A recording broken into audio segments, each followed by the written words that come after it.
नमस्कार, स्वागत है आपका सत्यहिंदी.com पर। मैं हूं नीलू व्यास और एक बार आपके साथ फिर से जुड़ रही हूं आपके पसंदीदा कार्यक्रम आज का एजेंडा को लेकर। और इसके पहले कि प्रोग्राम शुरू करूं, आपको याद दिलाना चाहती हूं कि गूगल प्ले स्टोर से अगर आपने सत्य हिंदी के ऐप को डाउनलोड नहीं किया है तो जरूर कर लीजिएगा।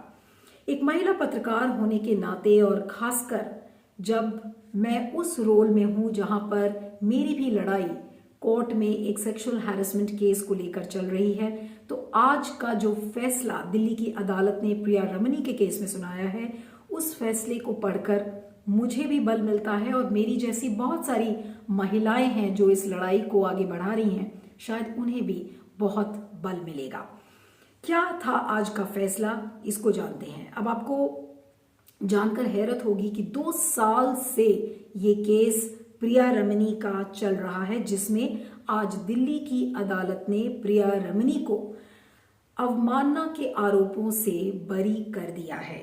जी हां, आपको याद होगा कि पूर्व विदेश राज्य मंत्री एमजे अकबर, जो कि पहले एशियन अखबार के प्रमुख रह चुके हैं, तो उन्होंने प्रिया रमनी के खिलाफ क्रिमिनल डेफेमेशन का केस दर्ज किया था।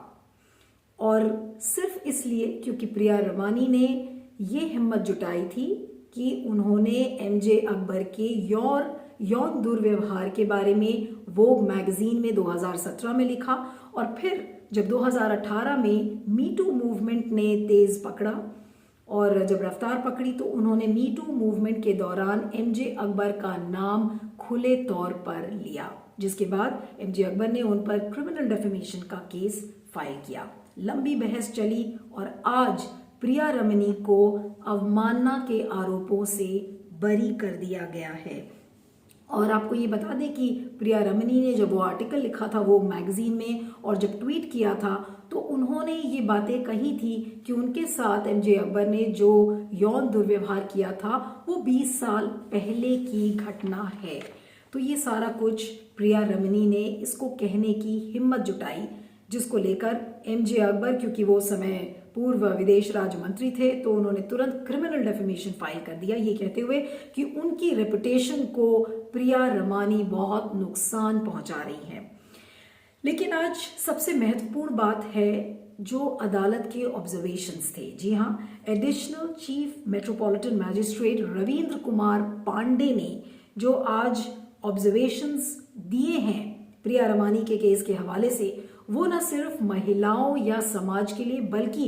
उन सारे पावरफुल लोगों के लिए भी बहुत महत्वपूर्ण है जो कि ये सोचते हैं कि वो पावर की आड़ में वो किसी भी महिला के साथ यौन दुर्व्यवहार करके चले जाएं और वो महिला कुछ भी ना बोले। तो आइए नजर डालते हैं कि आज अदालत ने अपने ऑब्जर्वेशंस में क्या कुछ कहा है। पहली बात तो ये कि प्रिया रमनी को जो क्रिमिनल डेफेमेशन का जो केस था उससे उनको बरी कर दिया, उनको राहत मिली और एक बड़ा झटका एमजे अकबर को लगा है। लेकिन इससे ज्यादा बड़ी बातें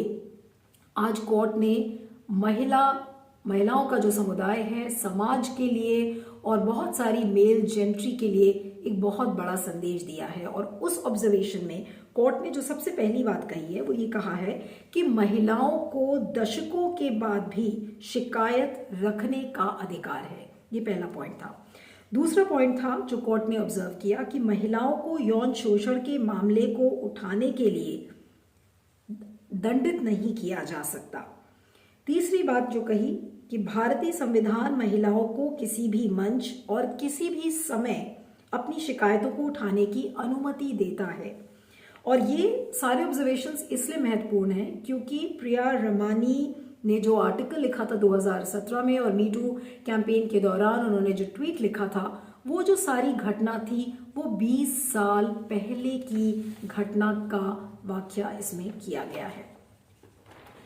रमनी ने, आपको ध्यान होगा कि ये कहा था कि एमजे अकबर ने 1993 में उनको मुंबई के ओबरॉय होटल में बुलाया एक जॉब इंटरव्यू के लिए और उस दौरान उन्होंने कुछ अनुचित व्यवहार उनके साथ किया।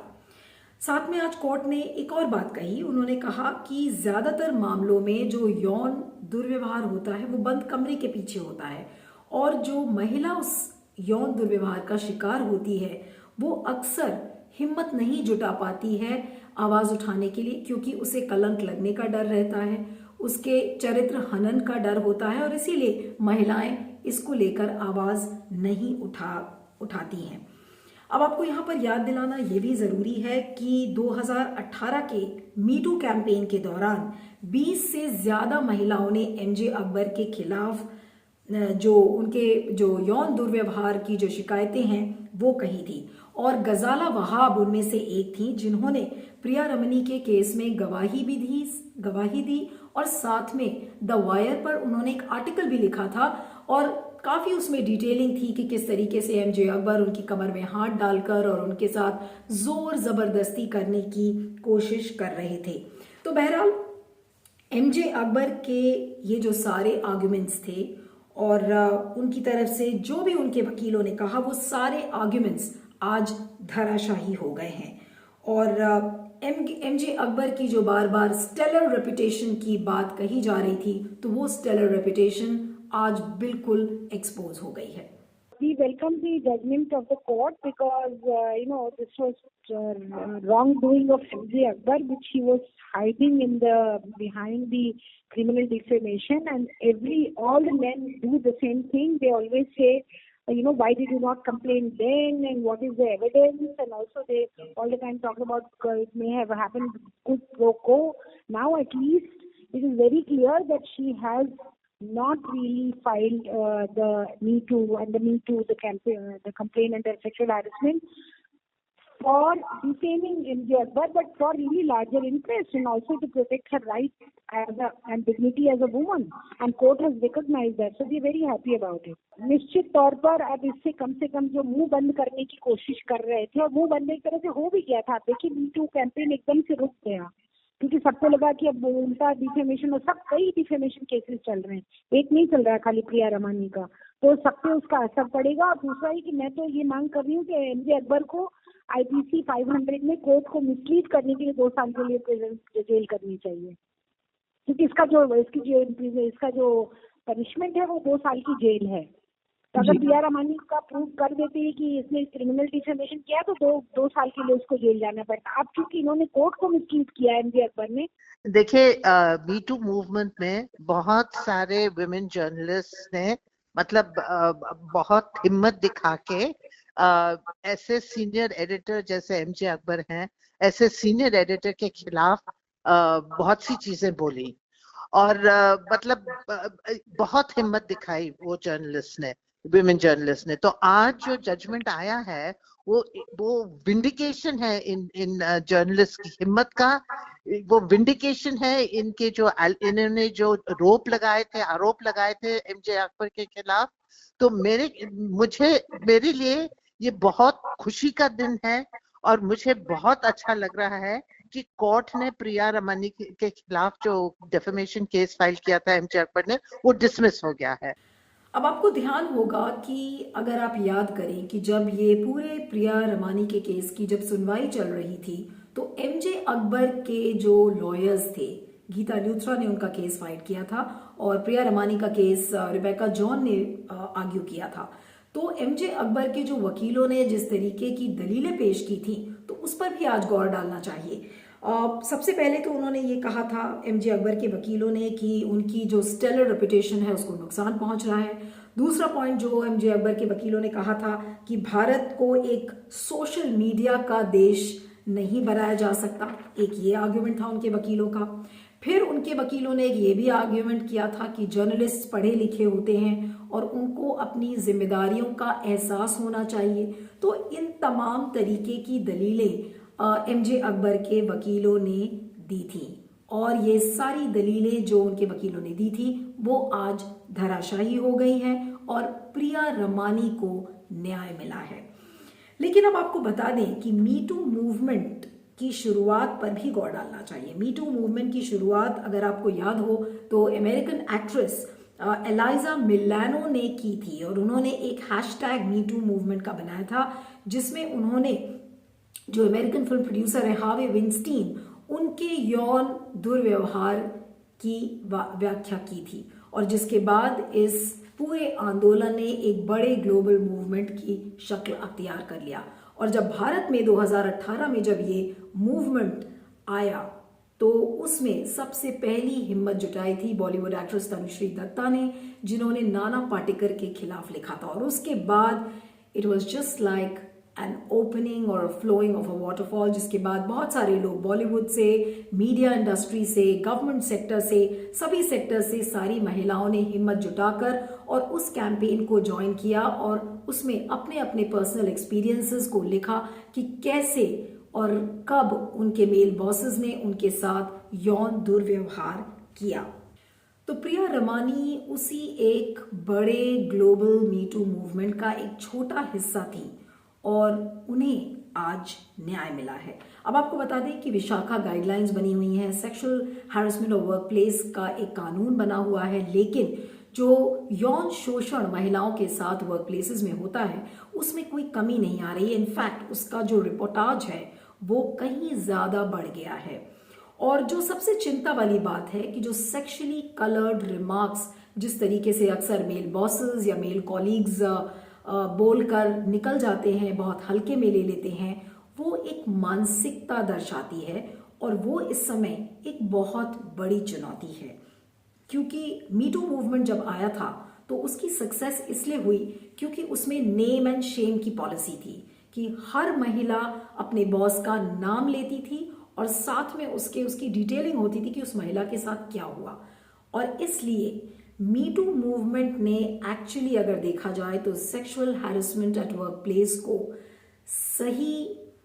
अंजाम दिया, अगर आप उसे एक क्लियर शब्दों में कहें। लेकिन जो प्रिया रमानी का जो ये केस का जो आज फैसला सुनाया है दिल्ली की अदालत ने, वो कई बड़े संदेश देता है और उस पर आपको भी थोड़ा गौर करना चाहिए।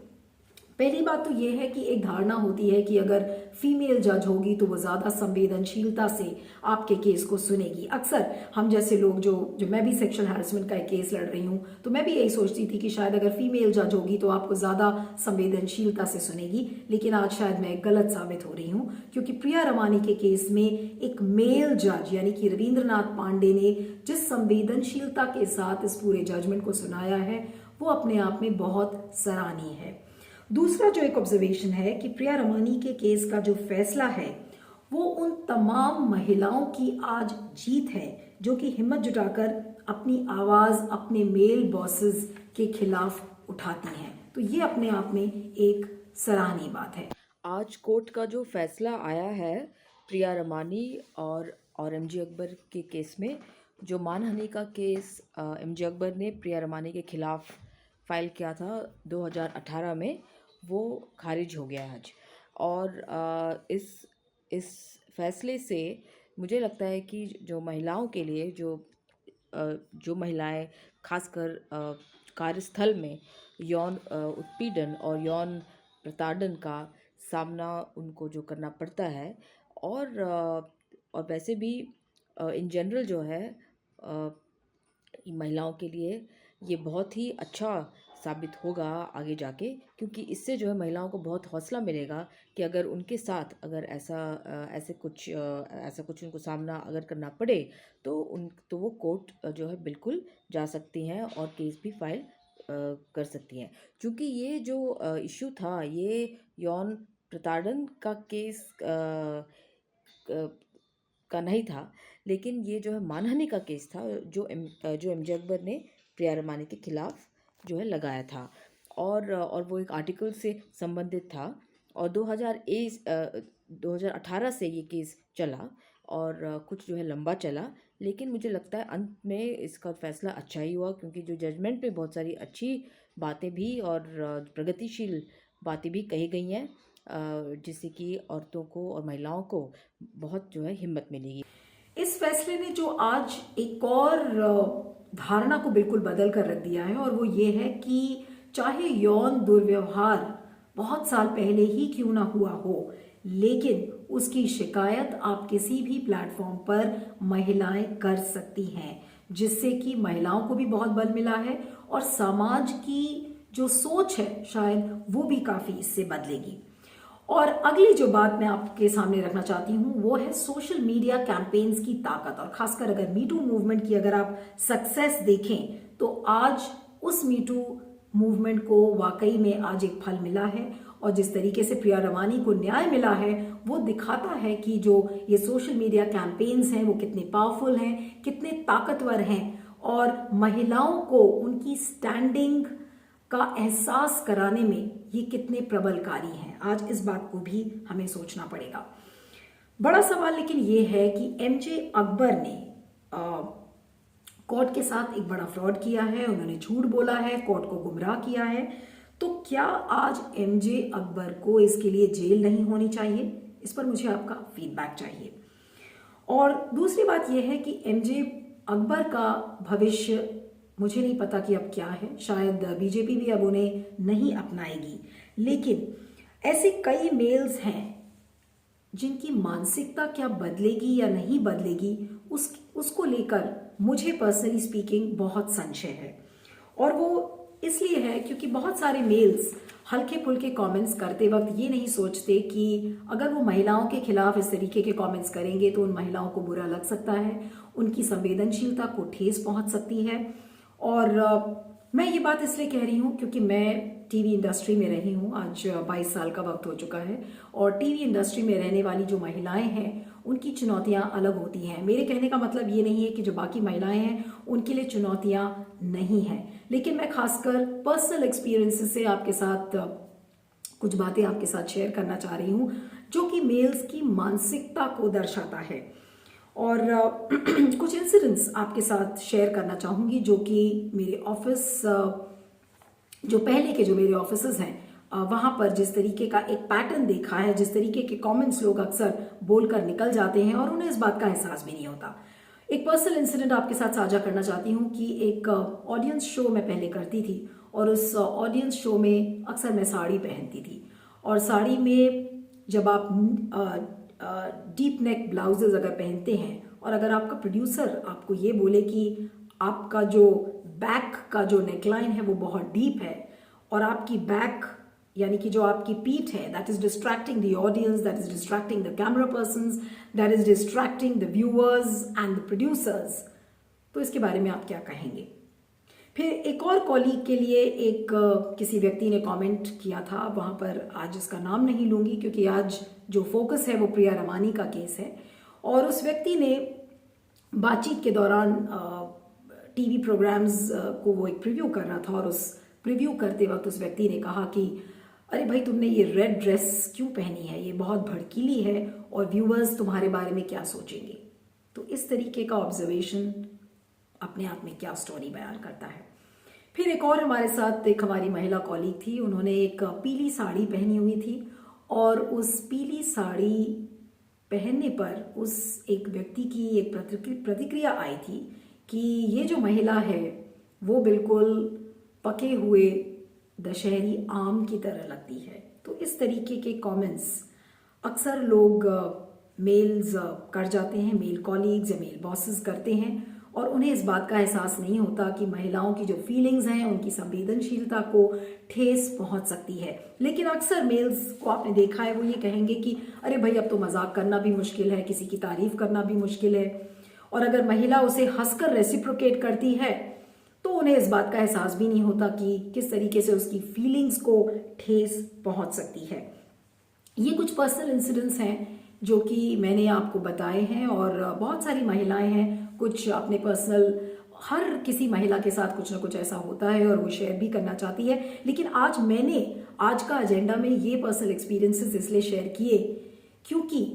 मैं आपको बताना चाहती हूँ कि इस फैसले ने एक बड़ा संदेश जरूर दिया है, लेकिन जो चुनौती है वो आज लड़कों की परवरिश की सबसे बड़ी चुनौती है कि आप उस मानसिकता को कैसे बदलेंगे कि आप हल्के में कुछ भी कमेंट कर दे और उस महिला को बुरा ना लगे, वो कुछ बोले भी ना, अपनी आवाज भी ना उठाए। तो आज वाकई में जो चुनौती है वो मेल्स की परवरिश में है, मेल्स की अपब्रिंगिंग में है। और अगर वो अपब्रिंगिंग ठीक नहीं होती, ऑफिस के माहौल, ऑफिस का चाहे माहौल हो चाहे वो घर का माहौल हो, वो भी नहीं बदल सकता। और फिर मेल्स की मानसिकता फिर आप कैसे बदलेंगे? तो चाहे कितनी भी विशाखा गाइडलाइंस आ जाएं, कितनी भी तरीके के सेक्सुअल हैरेसमेंट एंड वर्कप्लेस के कानून बन जाएं, लेकिन अगर मानसिकता नहीं बदलेगी तो ये चुनौतियां हमेशा बनी रहेंगी। आज प्रिया रमानी के लिए एक बहुत बड़ा दिन है और खासकर पर्सनली अगर मैं कहूँ तो आज मेरे लिए भी एक बहुत मैं गर्व महसूस कर रही हूँ कि आज दिल्ली की अदालत ने जो फैसला सुनाया है, लेकिन जो चुनौतियां हैं आज के समाज की वो मैंने आपको दर्शाने की कोशिश की है। इस पर आप अपना फीडबैक जरूर दीजिएगा, आपके कमेंट्स का मुझे इंतजार रहेगा। और चलते चलते आपको याद दिलाना चाहती हूँ कि अगर गूगल प्ले स्टोर से अगर आपने सत्य हिंदी के ऐप को डाउनलोड नहीं किया है तो जरूर कर लीजिएगा। बने रहिएगा सत्य हिंदी पर। Thank you so much. सत्य हिंदी का ऐप डाउनलोड करें गूगल प्ले स्टोर पर।